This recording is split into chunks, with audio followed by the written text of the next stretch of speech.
YouTube, we back at it, man. First day of the year. I hope everyone has enjoyed the first day of the year. I don't know what everyone out there in the world had, in the YouTube world, and the world in general, which I had set for the first day.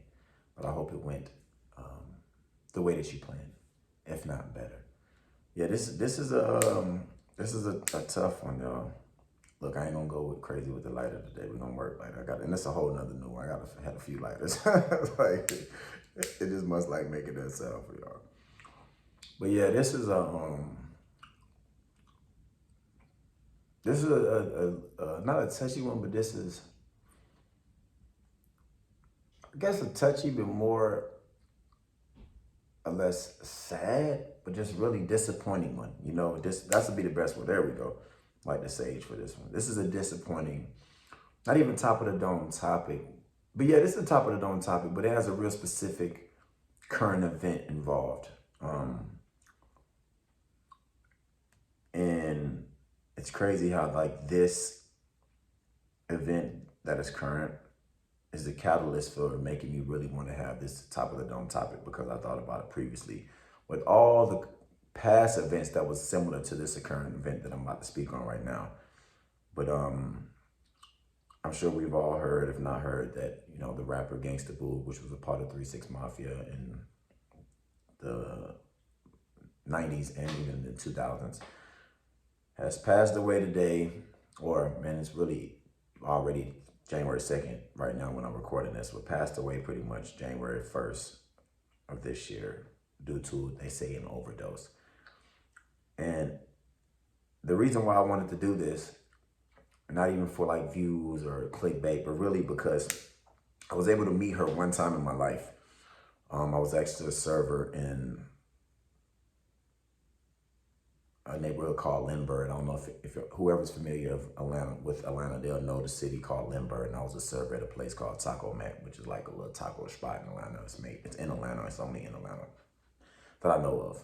It's a local spot, but they got a few different like locations and shit. And I was there, and she was on a date, and I was serving, and I actually ended up serving her food. But like Gangsta Boo, if anybody knows Gangsta Boo, like if you know how she looked when you seen her in the rap videos in like the 90s and the early 2000s and shit, she looked like her nickname or her rap name, Gangsta Boo. She like a gangster. So when I seen her, it took me a second to recognize her because she was looking so feminine. Shouts out to my females with feminine energy. You know, shouts out to the divine feminine that lies within the female. It's beautiful. It's irreplaceable. But her level of feminine was overwhelming. Her level of femininity, was overwhelming because I didn't even recognize. I was like, and then I kind of put two and two, and then I looked at her face a little bit. And then what sealed the deal was she got a small little. You could tell with them tattoos that you make when you were a teenager, and it's real cheap looking, like them little gel tats. Kind of like real cheap gel tats, because even some of the gel tats be looking actually expensive, to be honest. But one of them cheap teenage gel tats, she had it, and it said Gangsta Boo on her arm. And I was like, whoa, okay. Ain't nobody about to put no little high school tattoo on their arm saying Gangsta Boo if it's not her. So then she looked at me, you know, she's like, you know who I am? And I was like, oh, I put two and two together, da-da-da. So long story long, we ended up having a deep conversation. She was on a date with the Supreme Court judge who had locked up Big Meech. I don't know if y'all know Big Meech, but she was on a date with this old man, and I found out he, introduced himself, and he was a Supreme Court judge who put away Big Meech and his brother. You know, they BMF. If you know anything about them, if you really know the effect they had on the city and just the black mafia and just everything they did for the city and the amount of money. It was an organized crime, and it was bad, but like they still fed a lot of people. We'll just keep it at that.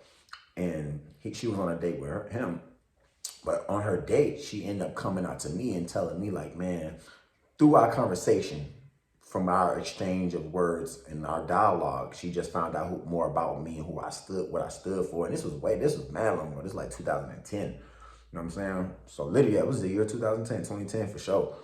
And she was like, man, I'm proud of you. We need more brothers like you. We need more people to think like you. We need more black men like you. Keep doing what you're doing. I'm very proud of me. She never knew me. She didn't know me from a can of paint. You know what I'm saying? It was the first time we ever spoke, first and last.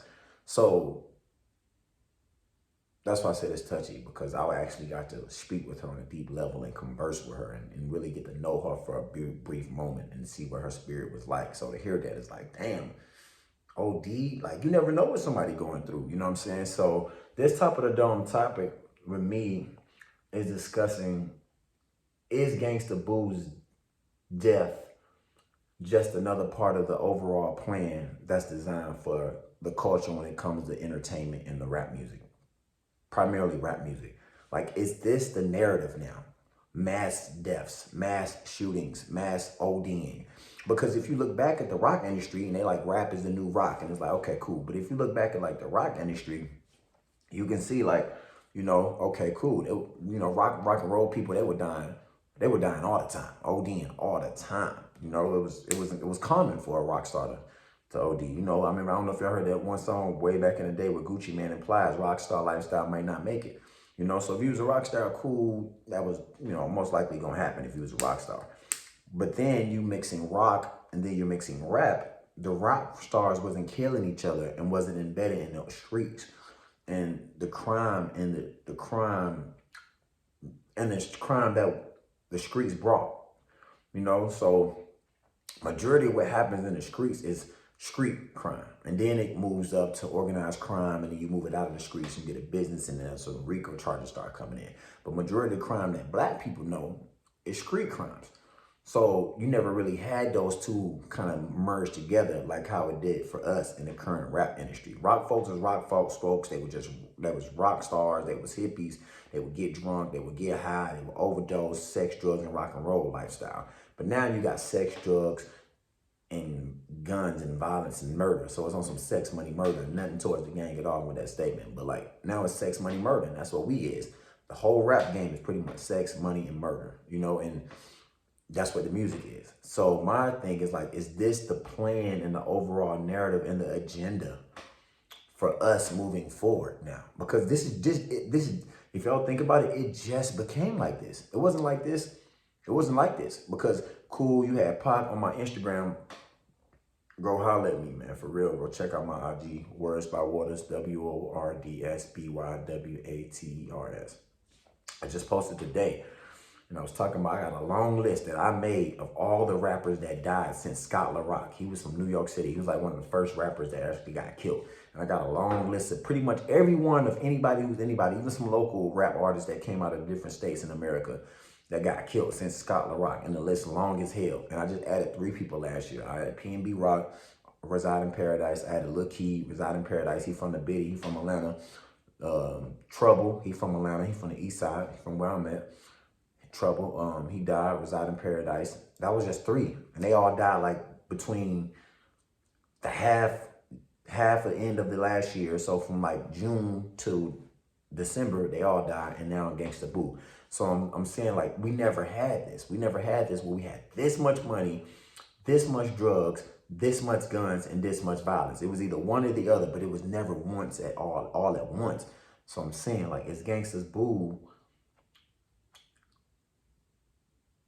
is her death a part of that same agenda and that narrative? Because I think people get confused and they're like, oh, it's a plan, it's the Illuminati and all this. It's like, we can go into conspiracy theory and all that, and a lot of people think I'm conspiracy theorist because I talk real and I've been taught by the masters who know a lot of language and know a lot of knowledge and a lot of secret stuff. So they just put it in the conspiracy theory box. But that's the narrative overall because that's how we're speaking. That's how we're thinking. Nothing exists in the world without it coming from a man's mind. And then outside of that is spirituality and metaphysics. But everything that we see in our hands can touch came from the mind first. So if we're speaking and we're creating with our hands, that becomes the narrative. And then it seemed like it's some big agenda and big plan, but it's like, that's the narrative. When we're talking gun, kill, drugs, that's like a wishing well or a genie. It comes to life, and that's what we have. So that's what I'm saying. It's like Gangsta Boo death a part of this overall big agenda and the narrative that we're speaking for the music, rap culture in the community. Because this is the culture. Once again, rap and this culture we have right now is really only like a teenager. Y'all got to remember, niggas be like, oh, man, it was the GOATs, Jay-Z, Nas, they was the GOATs. Yeah, they was the GOATs, but they weren't getting no type of money. You know what I'm saying? We can go back to the GOAT. So you go back to KRS-One and, Cool G Rap and Eric B and Rakim and Slick Rick and, you know, Houdini, and them niggas wouldn't get no money. And all the songs that we sample now are sampled from them. They wouldn't get no money. So now we're in an era now where we can get some money, some exposure, and we can get some drugs, and we can get some guns all together. We never really had this motherfucking recipe. We never had this big pot of all of this shit mixed together. So that's why I say now it's like what she going through. Was that a part of this whole agenda that's been going on for like at least the last 5 years? From Bankroll Fresh to Nipsey Hussle to a lot of people, man, King Von. The list goes on. I can keep going. Young Dolph. I can keep going. You know what I'm saying? And I think right now, and I'm gonna make that in a whole nother video because I want to keep this one real brief and make it about Gangsta Boo. But like, I think right now, people are gonna start thinking that like, man, rappers don't even mean nothing no more. Oh, another rapper dead. Oh, another rapper dead. Like, rappers are gonna start becoming expendable because the deaths that happen to rap musicians and artists is so frequent that we become numb to the situation and the occasion, and it's just another casualty. And that's the one thing that you don't want to happen if you want some real effect and compassion, is for people to become numb to an event. You know, that was the reason why they stopped the Vietnam War, because they finally broadcast what the fuck they was doing over there in Vietnam. But before they broadcast what was going on in Vietnam and TV, the war was going ham. Like, look it up. That was the real reason, the main reason why they stopped the war, because people started seeing it, the media get exposed to it. So I'm saying, like, was Gangsta Boo's death a part of it? Because we can even be like, ah, man, she OD, she was just a junkie, you know what I'm saying? The same way they said DMX did, he was cracking. Okay, all these people were dead. But think about as a whole, as a culture, the one thing that we had to get out, musicians, we've been tap dancing our way out the projects in the ghetto for as long as any black person can remember. Since Sammy Davis Jr., he was the first one to get abducted into this real Illuminati type shit. If you want to put it all Taylor, whatever. I don't even like saying them names, but he was one of the main ones that was like, I'm gonna put my neck out here for y'all to get chopped off. You know, people be sleeping on Sammy Davis. I'm saying, and you got the GOAT of all GOATs. He's everybody's father. You know, you got straight out of Georgia. What's the boy name? Mom and blame getting old, y'all. Little Richard, man. You know what I'm saying? Little Richard. People don't even know. Jimi Hendrix worked on Little Richard. James Brown worked on Little Richard. You know what I mean? So he really put a lot of folks down.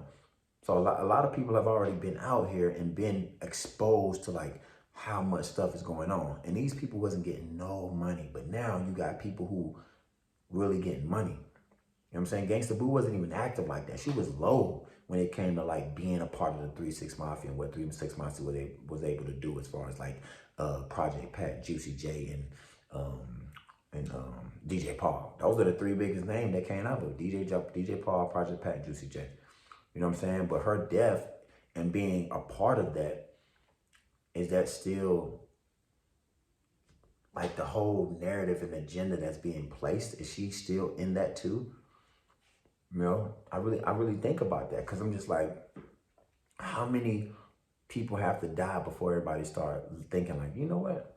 All right, what's going on, man? Like this ain't never happened before. I'm trying to tell you, there's never been this many musicians ODing and dying over gun violence ever in the history of music, ever in the history of music. And I'm a real, like I say, this whole page is about words, and my manuscripts, which is my books, and my music is a part of it as well. So y'all can see I'm in the music studio here. But like, I really know my history when it comes to this music shit. And I've looked at a lot of different situations, and people get so caught up on the big and pop shit. And even that wasn't as bad as what it is now. Like, you got this New York drill music and this Detroit drill music and this whole Chicago drill music. And it's like, that shit is just straight op music. The whole shit is the beef and kill. So to be able to say we have all this money and this lack of maturity too, because it's like kids nowadays, they get money. You got dudes who coming out, they 19, 21 years old, 20 years old, and they got millions. Pac didn't even get that till he was like 24, and he was still young. You know, if you listen to Pac now, that nigga sound like he was way ahead of his time. He sound like he was 35 when you hear him. You like, yo, he was only 25. So all these kids getting all this money now and being able to be exposed to this, like, where does the real structure and foundation come from to say, okay, I have character, you know? And like, maybe if Gangsta Boo would have been able to have more people around her that had that at a younger age, there's no telling what kind of situation she had. Because the story I just told her when I met her, y'all, those are the words that came out of her mouth. To me, the conversation I had with her, it didn't sound like a woman who would say, man, I'm an OD. But you never know. I don't know. That's what I'm saying. Like, is this a part of it? Because the media can say a lot. And then 1 week later, 2 weeks later, that's why I was glad I wanted to speak about it first. Because I'm like, yo, this shit, it touches me, because we speak on things that are close to us. And we also speak on things that aren't close to us. But when we speak on it as close to us, we really speak it on it from a place of experience. So me, I'm speaking on it from a place of experience because I'm like, I really sat there for, I was serving her food. So, when you eating, you in there, for the most part, you out on a date, it's nighttime, you eating, you in there for about 30 minutes at least. So she was there for about 30, 35, 45 minutes. And the whole time we going back and forth. That was time where I stopped at the table and, I was in my early 20s when this happened. You feel me? And we there for a minute. We going back and forth. So I'm getting to know like who this person is. And I'm a real good judge of character. You know what I'm saying? So I'm not some type of person like, oh man, damn, they did that. That kind of shocked me. And people can act and be how they want to be. And I only knew her for about an hour of my life and her life. But still, for that to be that, you never know what somebody's going through and what can lead them to that. But at the same time, I look at it, I'm like, she was a woke black woman. You know what I'm saying? For whatever it was, in the terms of woke, from what I spoke about in my earlier messages. Like she was woke, y'all. Like she didn't give me no vibes on some like, oh yeah, man, like shit, Shawty kind of throw it off. Like, but you never know. Like I said, that was 10 years ago. She could have went through so much since then. But even still, if that was that and it happened in that manner, do you think that her death is a part of the overall narrative? Like, could you put that in there with the narrative saying like, man, rappers ain't doing nothing but ODing now, ain't doing nothing but shooting and killing. And it's like, cause we gotta be the ones that look at it and say it is like that. Cause we really not saying that. We still bumping the fuck out their music. And we saying the lyrics and we going, so we not really stepping back and doing like a self-analysis as in including ourselves in the culture and including ourselves as in those rappers. Cause if they wasn't rappers, they would be our brothers and sisters. They'd be the ghetto motherfuckers that grew up with us. They just was chosen to be rappers. And that's what God put instilled in them. That was the talent they put in them. But you can't dismiss the fact that that's us still. So we gotta be like, damn, rappers ain't, we gotta be able to look on the outside. I'm like, you know what, damn, man, rap kind of fucked up now. Everybody just ODing and killing each other. Cause then once you say it like that, you really look at it like, damn, that is the current narrative right now. That is the current narrative. ODing and rappers shooting and killing is the current narrative right now, which has never happened in this mass amount in the history of the culture of music. We've never had this many ODs and we've never had this many murders within a small time scale. And I've said that before because we've never had this amount of money and this amount of exposure at such a young age ever in the history of music. So when you look at it like that, you kind of like, damn, that is the narrative and that is the agenda, the plan, because we're speaking our plan in existence because of what we think and what we think our actions follow. So that was my whole little question about it, y'all. They'd be like, okay, cool. And you know what motherfucking blows me is that, I hope this sound ain't annoying, y'all. I don't get easily annoyed, but I always be considerate of other folks and shit. But what blows me is this is the first day of the year. And it's like, damn, bro, our whole last year was filled with nothing but murders. Like, I don't know how much people I'm in Atlanta, man. So like Atlanta is the Black Hollywood. Anybody who knows, and it really is. Atlanta is really one of them places you push up, you're gonna see somebody. You're gonna see, you might see Future, you might see Thug, you might see Gunna walking out, you might see T.I., you might see Ludacris, you might see Tyler Perry, you might see Kevin Hart, you might see Shaq, you might see Steve Harvey. Like on any given day, like truly ain't hard. You be in a couple of the spots, you're gonna see, you might see Dwight Howard, you know what I'm saying? So I say that to say, like, this is the place that Black people dwell, but primarily musicians. And it's like, damn, a lot of musicians that died last year that was rappers. First of all, 2 of them was from here. You know what I'm saying? And then P&B Rock, he was in LA mostly, but that nigga still be out here like that too. Cause like I said, it's the place. It's the Black Hollywood, and it's becoming music and acting capital, entertainment capital. So when you go through a whole last year of you just hearing about these current deaths, and people die all the time, people die all the time. Actors die, it was like, people die all the time. But when you hear this narrative of these common death over and over, and then you peel over into a new year, only which is really only separated by one day. And if you look at it from like a metaphysical level, it's like, okay, universe is huge, so it's not that big of a difference at all. But you currently getting the program of like, okay, it's common for ODs, it's common for deaths, and then we're like, cool. Then you think like, damn, shit, it ain't nothing. It's not this until this happened. But we don't want that to be the narrative. We don't want it to be like, well, it ain't rap unless somebody get killed. It ain't rap unless somebody OD. It ain't. It's like, okay, is that where we want to go? So, you know, that was my spiel, y'all. It was tragedy to go into the new year like this, but man, I know she would say, let it motivate you, bro. I know she would say, let it motivate you. If she was here to talk to me today, I know she would say, let it motivate you. You know, keep doing what you're doing because you needed to do what you were supposed to do or what you are doing right now in the universe. And like I told you, she bigged me up, big ups. She's, yo, we need more black men like you. First she said we need more men like you, and then she said we need more black young men like you. So y'all tell me what y'all think. You know, I'm always welcome to have the conversation, go back and forth in the comments. Yeah, man. First day of the new year, y'all. Give it all you got. Do not treat tomorrow like you have it. Do not treat like tomorrow like it's yours. You know, manifest everything that you have with a vibrational match, like everything that you want to have, treat it like it's yours, but not treat it like tomorrow's guaranteed, because it's not, y'all. People are falling off the face of the earth like that. You know, it takes about 9 months to make a life, but it can be going in less than 9 seconds. So definitely, man, thank y'all for tapping in. It's Words with Waters, Words by Waters.